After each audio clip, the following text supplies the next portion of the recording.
Equipment needed: push-up assessment, a mat and a person to count repetitions, 1 rep max assessment, appropriate gym equipment, depending on which exercise is performed, a spotter, and weights. Push-up assessment. How to perform a proper push-up. Start in a plank position, then push off from the floor. Repeat this action. Exhale when pushing off the floor. Hands should be placed under the shoulders, pointing forward. Back should be straight while head remains up. Elbows should be fully extended at the top of the push-up. Chin should touch the floor at the bottom of the push-up, but not the stomach. The goal is to complete as many push-ups as possible.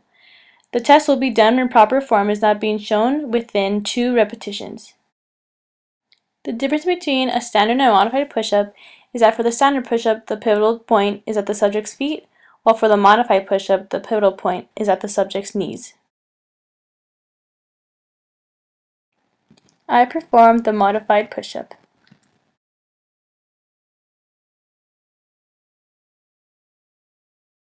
One repetition max.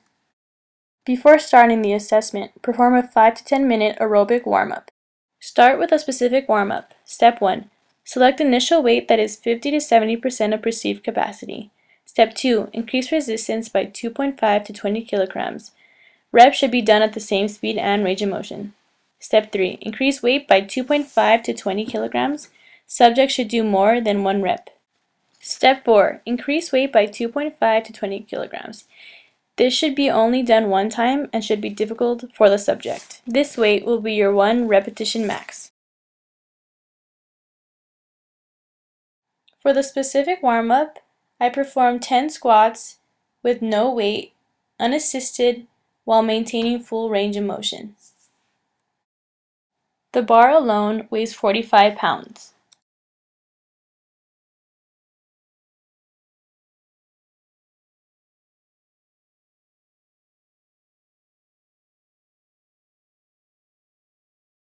Step 1. Add weight.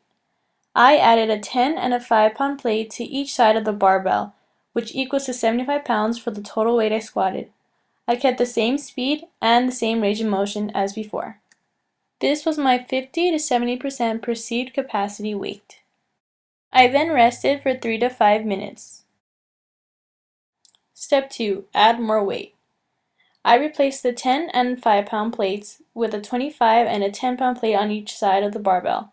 In essence, I added 40 more pounds, or 18.18 kilograms, to my load. I maintained the same speed and the same range of motion as before. The overall total weight was 115 pounds, or 52.27 kilograms. I then rested for 3 to 5 minutes. Step 3. Add more weight. I replaced the 25 and 10-pound plates with a 35 and a 10-pound plate on each side of the barbell. In essence, I added 20 more pounds, or 9.09 kilograms, to my load.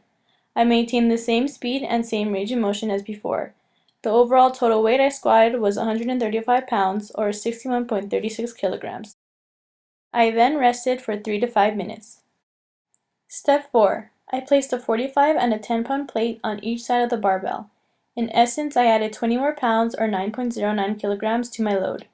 The overall total weight I squatted was 155 pounds, or 70.45 kilograms. This is considered my weight for my 1 repetition max.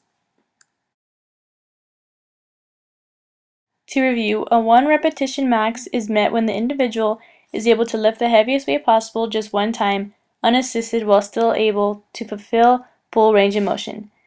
The strength to weight ratio is the maximum weight squatted divided by the body weight. In my case, I squatted 155 pounds and I weigh 140 pounds. This equals 1.107 as my strength to weight ratio. Reps to fatigue.